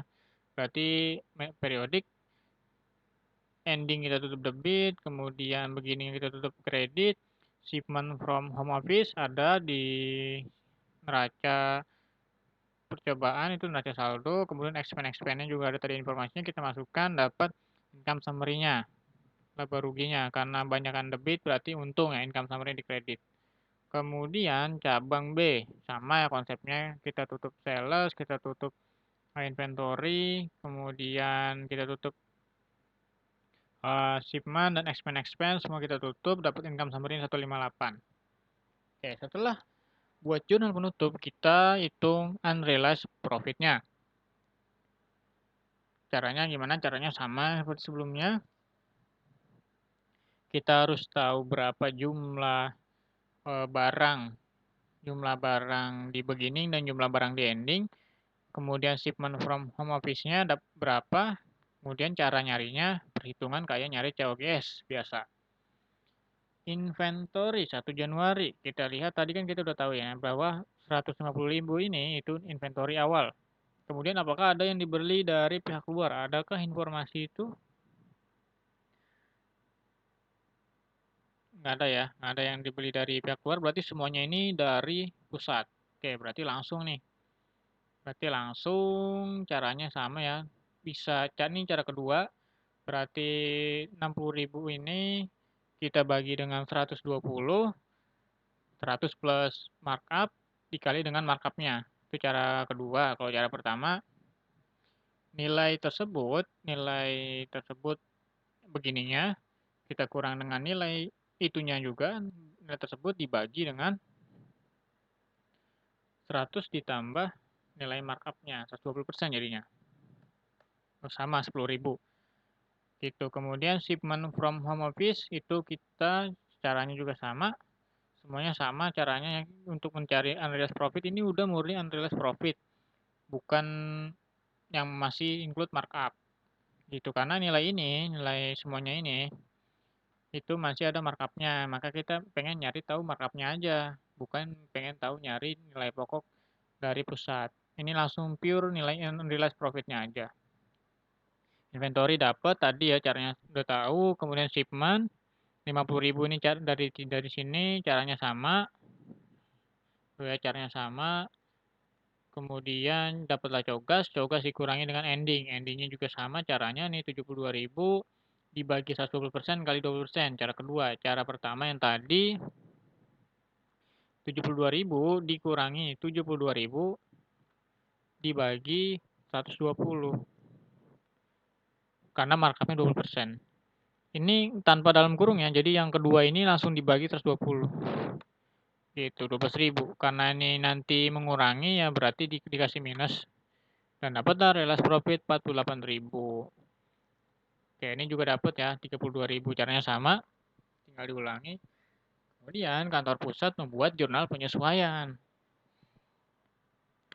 Jurnal penyesuaian berarti branch A waktu bertambah karena adanya laba. Karena kan di awal saya udah pernah bilang konsep akuntansi pusat dan cabang itu sama kayak investasi. Jadi kantor pusat itu investasi di B dan ini lebih ke metode ekuitas ya. Karena ketika yang kita investasikan itu mendapat laba ya kita menambah investasinya. Investment in apa gitu bertambah terhadap income karena laba kalau rugi berarti dikurangi ya jadi loss gitu. Branch A bertambah karena income labanya tadi 137, kemudian yang cabang B 158, nih ya 158 labanya. Kemudian ada unrealized profit. Ya, ini udah yang terrealisasi karena penjualan barang-barang yang dikirim ke cabang.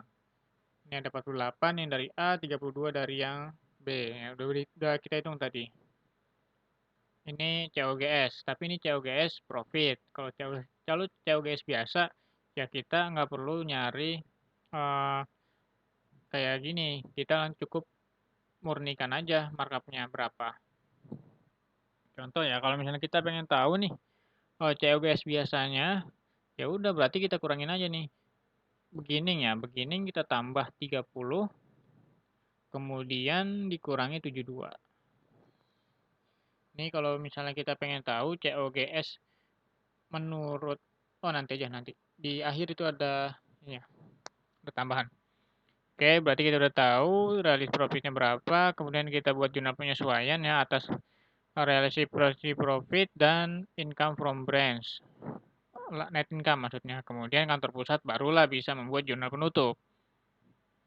Salesnya berapa, ada di neraca, kemudian income from branch, ini kita total, 375. Kemudian shipment to branch, 450, itu kita total ya, total yang A ini, terus shipment to branch, A 450.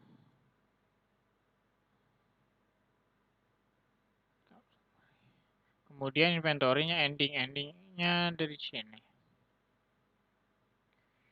Ini ya, shipment to branch. Oh, sorry. Ini shipment to branch total 450 ini. Bukan A. Oke. Ya, berarti total 450 ini ada di neraca nih yang di bawah shipment to branch, kemudian sales ada, sales sejuta, income from branch kita jumlahkan yang ini, inventory ending ada informasinya yang tadi yang ini ya. Kemudian beginning ada, forecast ada, expense ada, dan kita total dapatlah laba atau rugi. Ternyata laba 595.000. Oke. Ini beres ya, nanti 1 sampai berapa nih? Dari A sampai E itu udah beres. Karena ini jurnal penutup sebenarnya udah laba rugi. Tapi kalau misalnya mau dibuat ya, mau dibuat laporan biasanya itu ya tinggal buat kayak gininya aja. Ini untuk di pusat, kalau di cabang itu masih ada shipmentnya. Shipment from HO, home office, expense ini tinggal disusun aja seperti ini. Cuma bedanya kalau cabang ada shipment, kalau di pusat ya kayak gini, nggak ada shipment lagi, shipment dan income from branch-nya. Gitu. Kemudian apalagi jurnal penutup udah, laporan laba rugi udah, neraca gabungan. Wah, ini yang paling susah. Karena lama ya. Oke.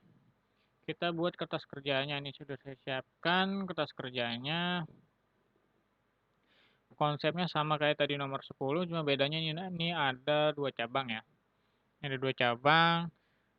Pertama kita susun dulu, isi dulu angka-angkanya, salesnya berapa tadi, kemudian income from branch-nya berapa, COGS-nya, kita isi dulu semua informasinya, angka-angkanya berapa.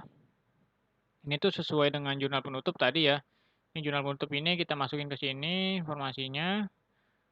Terus expense juga tadi ya, sesuai ini masih sesuai dengan jurnal penutup, ikan samain. Kemudian retained earning beginning ada tadi ya 262 ini ada ini di sini. Ya 262 karena ini tuh unadjusted ya, ini belum di adjust. Trial balance ini belum di adjust. Jadi ini semua nih akun-akun di sini kayak inventory, retained earning itu dia masih dianggap sebagai beginning. Beginning di Januari 2020 karena ini 2000 akhir ya. Ini beginning, ini ending. Jadi beginningnya 262 karena ini belum adjusted. 262 kemudian kita ada untung tadi ya 595 kita masukin ke sini. Dan dapatlah retained earning Desember 31. Nah, ini udah adjusted. Yang sudah adjusted sini kita masukkan ke bawah sini retained earning. Ya 857 udah aman. Kemudian sekarang ya home office. Ada pre-closing. Pre-closing Januari. Ini dari mana? Ini dari soal. Ini ya.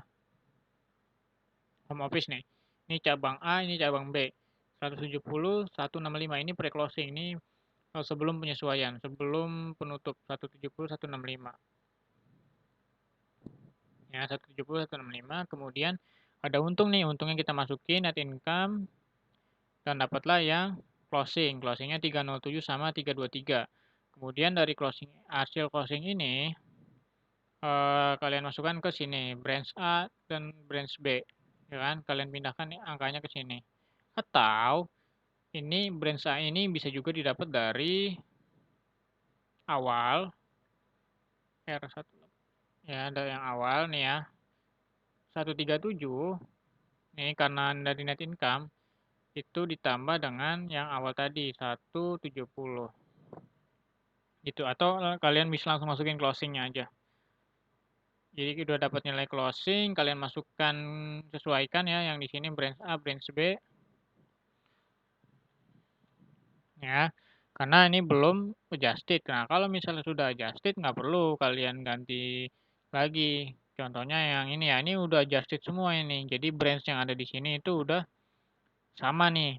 Tuh kan home office closingnya itu udah 430 sama dengan branch-nya. Ya kan 430 sama. Nah, kalau yang ini masih belum sama makanya di adjusted gitu.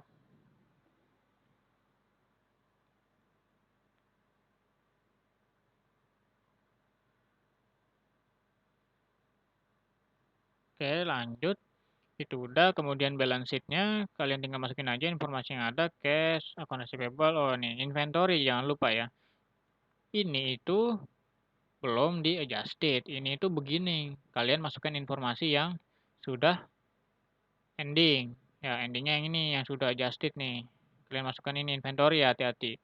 Beda dengan yang nomor 10 tadi. Kalau nomor 10 yang tadi ini udah adjusted inventory-nya. Jadi langsung aja kalian bisa eliminasi jurnalnya. Gitu. Kalau ini dia belum justice, jadi harus justice, hati-hati. Kalau misalnya belum dia justice, kalian harus adjusted dulu. Itu yang penting, poin-poin pentingnya itu ada di branch. Inventory ini harus hati-hati.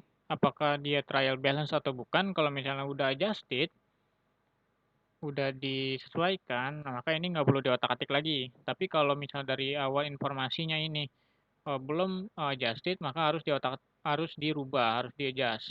Itu adjustnya tadi ya, dari awal sales sampai net income itu sesuai jurnal penutup, kalian tinggal masukin aja informasinya. Kemudian retained earning statement-nya beginningnya ada, pre-closing-nya ada, ini sesuai dengan trial balance yang belum di-adjust tadi. Kemudian masukin net income, dapatlah closing, endingnya, ending dari home office masukin ke branch, ya kan, masukin ke branch, kemudian retained earning ini masukin ke bawah sebagai ending, kemudian inventory di neraca jangan lupa disesuaikan endingnya berapa, terus unrealized profit. Nah, ini akunnya namanya itu loading in branch inventory. Kalian mungkin bisa ketemu akun namanya loading in branch inventory. Ini tuh sama aja kayak akun unrealized profit branch inventory. Ini itu sama aja unrealized profit lah. Gitu. Cuma nama lainnya loading in branch inventory. Di sini 28. Di sini berapa? 108 ya? Ya, 108. Nah, kan tadi sudah dibilang yang di sini itu belum di adjusted, maka kita harus adjusted. Caranya gimana? Kok ini bisa dapat 28? Sederhana aja. Realize-nya berapa? Kita bisa lihat dari penyesuaian.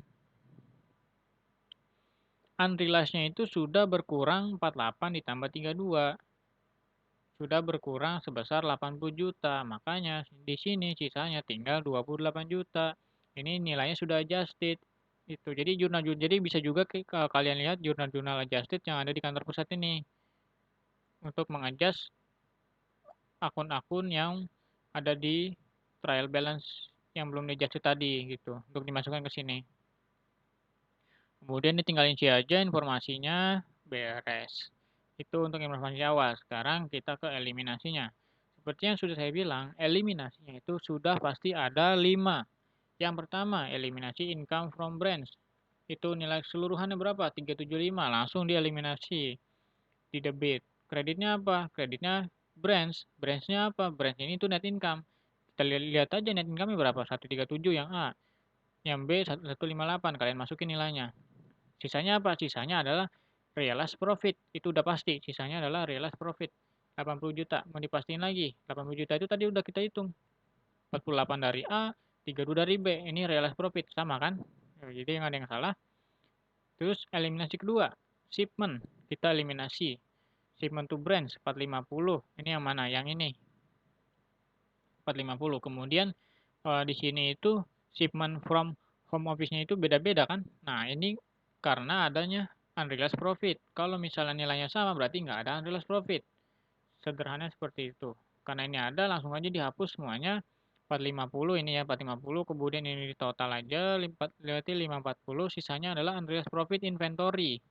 Jadi, selama tahun berjalan, si pusat itu sudah mengirimkan barang senilai 450 dengan marginnya atau markupnya itu 90.000 gitu. Jadi kita eliminasi. Kemudian yang tadi sudah saya sering ulang, kita eliminasi unrealized profit di beginning dan ending.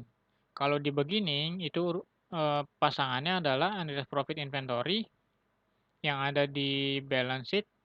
Kemudian kalau ending itu di inventory-nya. Ending inventory, beginning unrealized. Gitu. Nah, ini nilainya dari mana? 18.000. Kita lihat aja nanti di perhitungan tadi. 18.000 itu yang ini. Ya kan, begini kan. Kita mau menghapuskan unrealized profit di beginning. Ini kita jumlahin aja 10 tambah 8. Kita mau menghapus unrealized profit yang ada di ending. Kita jumlahin aja 12 tambah 16. 28. Dapat nilainya. Kan, 12, 18. 28 sama 18. Kemudian terakhir kita eliminasi akun resiprokal home office yang pre-closing itu. Dan pre-closing ini nilainya sama dengan branch. Ini udah pasti sama persis. Sebelumnya juga gitu, jadi sisanya aja langsung berarti hapuskan yang nih ya, ini yang pre-closing nih. Ini udah pasti sama, ini tinggal pre-closingnya berapa, branch-nya ngikutin. Karena branch ini ketika ditotal dengan branch yang ketika income from branch, itu hasilnya 430 kan ini. 180, 250 itu kalau total 430. Home office closing. Terus kita lihat branch-nya berapa? 430, sudah sama nih. Gitu, berarti nanti dua-duanya hilang. Jadi ada 5, saya ulangi lagi. Yang pertama, mana ini ya? Yang pertama itu hapus atau eliminasi income from branch, kemudian eliminasi shipment, eliminasi unrealized profit di beginning dan ending, dan satu lagi resiprokalnya, home office dan branch-nya dieliminasi. Seperti itu. Terus kemudian kalian udah masukin jurnalnya ke sini dan kalian combine. Masukin jumlahkan yang sebelah kanan dan jangan lupa combined net income itu harus sama dengan net income kantor pusat. Ini harus sama ini nilainya. Karena udah sama berarti benar, udah beres. Kemudian masukin sisanya ke sini, terus kalian adjusted dan kalian jumlahkan. Hasilnya ini pasti sama. Oh iya, satu lagi. Home office di sini nggak perlu diapa-apain, ini dikosongin aja. Jadi home office ini dikosongin. Kalau branch-nya udah pasti kosong, karena tereliminasi, home office yang di sini biarkan aja ya. Ini jangan jumlahin, nanti nggak balance. Gitu, beres. Sekarang terakhir tugas mandiri. Tugas mandiri PT Alfa Retail merupakan perusahaan retailer yang mempunyai 2 buah kantor cabang. Pembukuan cabang terpisah, pengiriman barang markupnya 20%, semua aset dicatat di pusat, berarti terpusat ya, depresiasi 5 tahun, garis lurus, saldo awal inventory 60.000, setengahnya dikirim, oke berarti ada yang dibeli dari luar, saldonya sekian, kemudian ada biaya pengiriman nih, oh tadi belum ada biaya pengiriman, sekarang ada biaya pengiriman. Dari pusat ke cabang 1, 250, dari pusat ke cabang 2 300. Oke, transaksi 1 sampai 31 Desember yang diminta apa buat jurnal transaksi sama menghitung laba. Oke. Kita mulai dari 1 Januari. Pusat mengirimkan inventory ke cabang 1 dengan kos 40.000, biaya kirim cabang 2 50.000, biaya kirim 300 ke kantor pusat. Kita branch, kita investasi ke cabang 1, makanya di debit. Kemudian ada shipment to branch, harga pokok barangnya 40.000 tadi ya. Kemudian ada unrealized, berapa tadi? 20% marginnya. 20% kali Shipment to branch dapat 8.000. Kemudian ada biaya kirim. Biaya kirimnya 250 cash. Nah, semuanya di total dapatlah branch 1 448.250. Nah, 48250 ini itu setara dengan akun home office. Shipment to branch ditambah dengan unrealized itu jadinya shipment from home office. Biaya kirim nanti menjadi break in. Gitu. 1 Januari cabang 1, cabang 2 juga sama jurnalnya. Shipment from home office, break in yang tadi biaya kirim, shipment from home office itu shipment to branch tambah unrealized profit, sisanya home office ditotalkan. Kemudian branch 2, jangan lupa tadi ya sama ya. Lanjut ke transaksi 30 Maret. Cabang 2 membeli inventory dari vendor 15.000 membeli ya. Di sini nggak dijelasin ya. Di sini nggak jelasin apakah dia beli kredit atau cash. Jadi bebas kalian mau jawab cash bisa, karena di sini beli, bisa juga kredit. Ini Bapak cabang 2. Cabang 2 ya kan. Cabang 2 15.000 akunnya biasa. Bercash pada akun payable ataupun pada cash. Tergantung ya, tergantung soal. Ya ini asumsi aja kredit. Jadi 30 Maret bercash akun payable 15.000. Lanjut 30 Juni, pusat memerintahkan cabang 2 mengirim 25% inventory yang dikirim pada 1 Januari ke cabang 1, biaya kirim 260 dibayar oleh cabang 2. Jadi, cabang 2 ngirim nih seperempat inventorinya ke cabang 1. Jadi ini pengiriman antar cabang. Kalau pengiriman antar cabang seperti yang sudah tentir sebelumnya itu, alurnya adalah kembalikan ke pusat, baru lanjut ke cabang berikutnya. Oke, ini dari mana tadi? Kita lihat dari cabang ya, dari cabang 2 ke cabang 1. Berarti alurnya adalah cabang 2 mengirimkan kembali inventorinya ke pusat. Secara jurnal ya, ini secara jurnal. Berarti home office, shipment from home office, break in, dan cash. Ini jurnal pengembaliannya. Home office-nya ini total, kemudian shipment from home office-nya 15.000. Kenapa 15.000? Karena tadi 25%. 25% dari 60.000 yang di awal tadi. Kemudian break in-nya juga ikutan 25%. Ya kan? Dihilangkan 25%, kemudian cash 260 karena yang bayar cabang 2. Itu yang bayar biaya pengirimannya 260. Kemudian kita ke kantor pusat. Kantor pusat hanya cukup mereklas. Reklas dulu.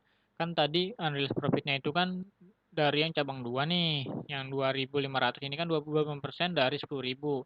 Tadinya punyanya si cabang 2 karena suruh pindahin ke cabang 1 makanya direklas. Jadi unrealized profit inventory cabang 1 2.500. Nanti bertambah ini 8.000 ini. Gitu. Kemudian jangan lupa juga shipment to branch-nya. Nilai pokok aslinya 12.500. 12.500 itu dari mana? 25% dari 50.000 ini. Gitu. Jadi ini nilai pokok menurut pusat dan ini nilai pokok menurut cabang. Jangan lupa di reklas di pusat. Dan satu lagi barulah si cabang penerima ya, kantor cabang 1 itu nerima shipment from home office, break in home office. Nah, sekarang angkanya. Shipment from home office 15.000 udah sama ya. 15.000. Kemudian kita lihat nih biaya kirimnya. Tadi di awal biaya kirimnya itu adalah sebesar 300 ya. Adalah sebesar 300, kemudian ini dari pusat ke cabang 2. Sekarang kita lihat dari pusat ke cabang 1. Pusat ke cabang 1 itu tadi 250. Oke. 250. Kemudian, nah si cabang 2 ini kan dia mengeluarkan biaya lagi ya kan. Sebesar 260 ini. Kemudian ada break in yang kita hapuskan karena ini biaya pengiriman awal. Nah, ini kita jumlahkan nih biaya pengiriman ini. Berapa jumlahnya? 335. 335 itu melebihi 335 itu melebihi biaya pengiriman kalau misalnya dari pusat ke cabangnya langsung.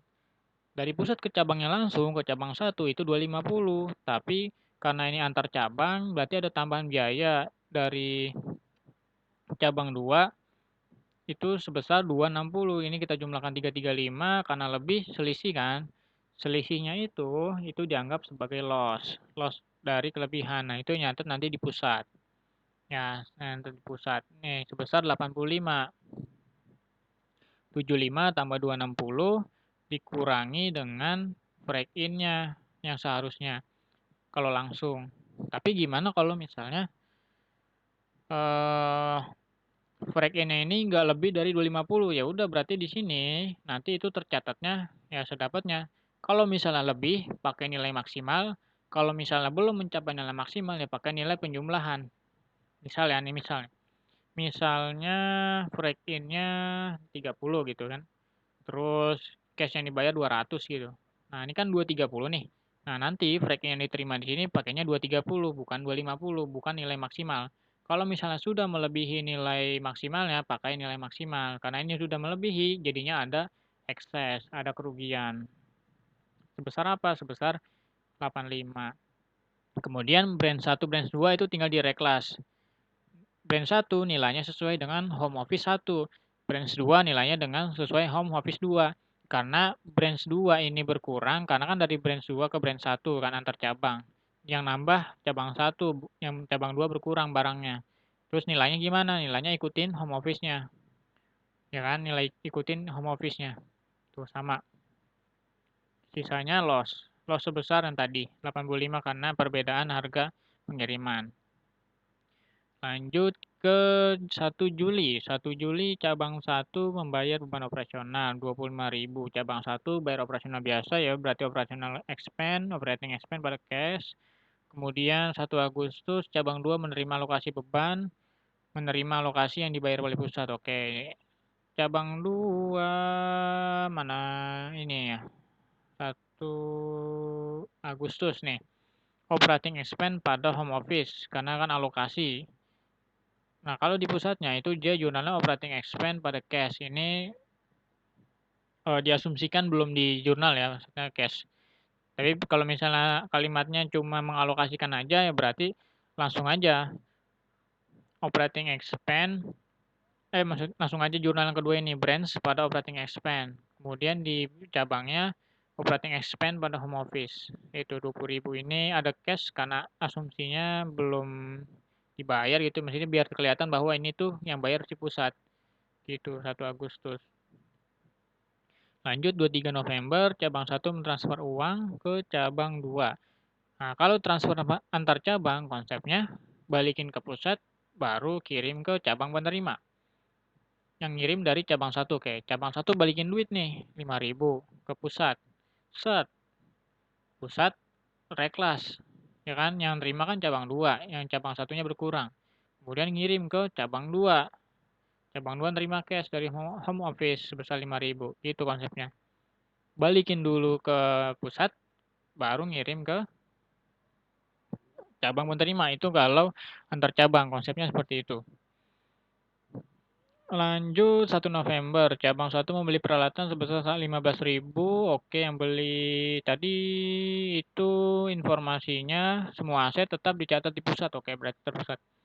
Berarti cabang itu menjurnal home office pada cash karena terpusat ya kan. Karena equipment ini punya home office terpusat. Kalau misalnya equipment punya cabang 2, maksudnya terpisah gitu ya pencatatan asetnya, ya berarti equipment terhadap cash. Karena ini terpusat, maka home office pada cash. Equipmentnya dicatat di pusat. Akun resiprokalnya, kontranya adalah branch. Kemudian lanjut 31 Desember, oke. Cabang 1 membukukan penjualan sebesar 200.000, membukukan penjualan sebesar 150.000. Oke, berarti 31 Desember account receivable pada sales ya kan sesuai 12.000 dan 150.000. Kemudian udah saldo persediaan akhir cabang 1 termasuk 3.000 inventory yang dibeli dari vendor. Oke ini ya. Dibeli dari vendor berarti ada barangnya yang dibeli dari pihak luar. Jadi ini harus hati-hati. Harus hati-hati di sini. Jadi jangan langsung ketika kita menghitung unrealized profitnya itu langsung pakai cara yang tadi gitu. Kita harus murnikan dulu nih mana yang benar-benar dari pusat. Mencatat penyesutan peralatan yang dipakai di cabang 1. Oke. Ini saldo persediaan bisa kita langsung jurnal ya, pun kita tutup. Kalau kita tutup berarti ending di debit, beginningnya di kredit. Terus selisihnya itu bisa debit kredit ya, ngikutin aja income summary-nya. Karena ini banyakkan kredit, berarti income summary-nya di debit, kemudian ini juga sama. Terus ini apa? Mencatat penyusutan. Oh ya, tadi beli penyusutan ya. Karena tadi pencatatannya ada terpusat, berarti akumulasinya itu adanya di pusat, bukan di cabang. Jadi diganti dengan home office. Kalau terpusat ada branch dan home office-nya. Depreciation expense pada home office karena ini terpusat. Kemudian jumlahnya gimana? Jumlahnya tadi kan kita beli 15.000 nih. 15.000 tuh belinya tanggal 1 November. 1 November sampai 31 Desember itu berapa? 2 bulan. Berarti 2 per 12. Kemudian kita lihat masa manfaatnya. Masa manfaatnya itu adalah 5 tahun, berarti 15.000 dibagi dengan 5 dikali 2 per 12, dapatlah 500. Ya, selesai. Sekarang tinggal laba. Laba sama dengan jurnal penutup. Kita tinggal, tapi bedanya ini karena kita nggak dibilang buat jurnal penutup, kita buat laporan biasa ya. Berarti salesnya berapa, kemudian COGS. Cara nyari COGS begini, tambah break-in, tambah shipment, jadilah COGS, dikurangi ending. Ini ada semua, tadi tinggal jumlahin aja yang ada di jurnal-jurnal ini. Kemudian dapatlah net income-nya, 58 dan 24775. Oh ya, jangan lupa kalau misalnya ada purchase. Tadi kan ada purchase, ini lengkap ya, ini udah paling lengkap. Ada beginning, ada purchase, ada break-in, ada biaya pengiriman, dan bisa juga nggak ada purchase, bisa juga nggak ada break-in, cuma purchase gitu. Jadi yang lengkapnya ini untuk mencari COGS. Itu beres, kemudian terakhir karena kita udah tahu net income, pusat bisalah menjurnal branch pada income from branch, branch pada income from branch, ya kan sesuai dengan nilainya. Terus tinggal kita menjurnal unrealized profit. Ini kalau di jurnal ya nih, ini nggak diminta untuk menjurnal, tapi ini cuma ilustrasi aja pengayaan. Kalau misalnya di jurnal tuh gimana? Ini unrealized profit yang sudah terrealisasikan. Nah, cara ngitungnya sama kayak tadi di awal. Kayak kali ini lebih lengkap ya. Kali ini biasanya kan tadi saya di awal langsung aja nih nilai realisasinya berapanya. Nah, kali ini kita mulai dari nilai aslinya ya. Maksudnya nilai apa ya? Nilai yang tersedia informasinya lah, yang biasanya disediakan. Karena biasanya tadi kan langsung aja nyusun perhitungannya itu langsung nilai realisasinya langsung. Oke. Inventory 1 Januari, kita bisa tahu 30.000. 30.000 dari mana? 30.000 itu dari informasi ini. Saldo awal inventory cabang 1 sebesar 60.000. Setengahnya dikirim dari pusat, sisanya dibeli dari vendor luar. Berarti 30.000 kan setengahnya. Ya kan, kita mulai dari sini. Ini satu-satu dulu. Kalau misalnya bingung dengan yang rumus-rumus tadi, kalian bisa pakai cara ini. Jadi jumlah atau nilai aslinya dulu berapa sesuai informasi. Break-in tadi 500, kemudian shipment from home office 63.000, COGS, inventory, COGS. Nah, inilah yang saya maksud. COGS barangnya doang, hanya barangnya aja itu cuma 89.500. Nah, dari 89.500 ini masih mengandung markup, ya kan? Masih mengandung markup. Nah, kita hilangkan pengen tahu nih markupnya itu cuma markupnya berapa nilai realisasinya, ya udah tinggal pakai rumus yang tadi gitu. Ini untuk mempermudah. Kalau tadi kan mungkin nggak kelihatan ya ini informasinya dari mana, ini informasinya dari mana. Biar gampang kalian satukan dulu informasinya kayak gini, ini masing-masing nilainya berapa, ini yang nilai dengan markup ya.